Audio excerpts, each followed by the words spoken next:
شايفين انا قاعد في العربية وجالي ايه؟ يعني حاجة اغرب من الخيال. يعني حجم الطير ده كبير جدا، معرفش ايه نوع.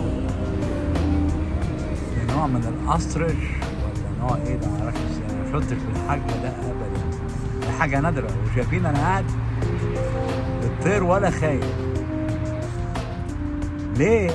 هقول لكم ليه. انا عرفت السبب يعني. اوكي؟ لان في البلد دي في حماية للطيور والحيوانات، محدش يتعدى عليها خالص نهائيا. بالتالي ممكن تمشي وتاكل جنب الناس ومحدش يعمل لها حاجة. شايفين الطير عمل ايه؟ عمل حفر في الارض عشان يطلع دودة. يا نهار ابيض، سبحان الله سبحان الله.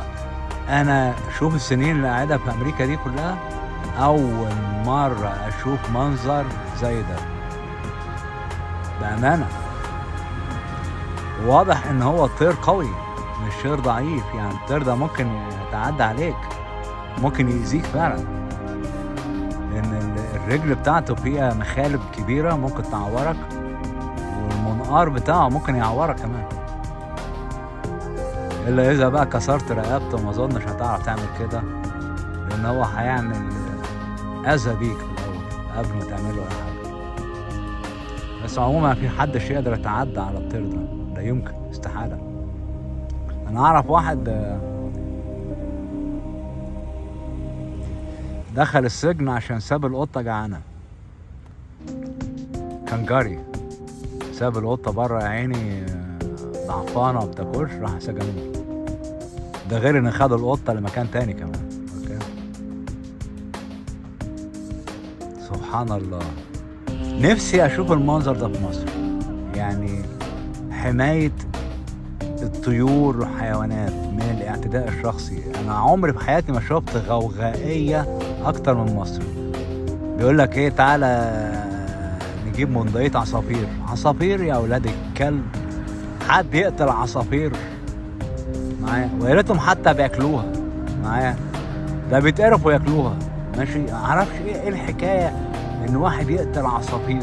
عشان ايه الوحشيه دي؟ تمام. طبعا لو الطيور دي في مصر كانت اتذبحت، اكيد طبعا ذبحوها اكلوها. اوكي، حاجه اغرب من الخيال. فرق الحضارات يا جماعه، ما بين حضاره وحضاره، الثقافات. يعني هنا المجتمع ثقافته ان هو يعطف على الحيوان.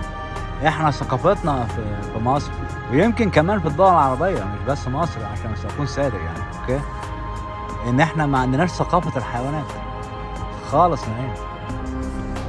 احنا كل اللي نعرفه كلب بوليسي تمشي بيه يخوف الناس، هي دي الثقافه بتاعتنا.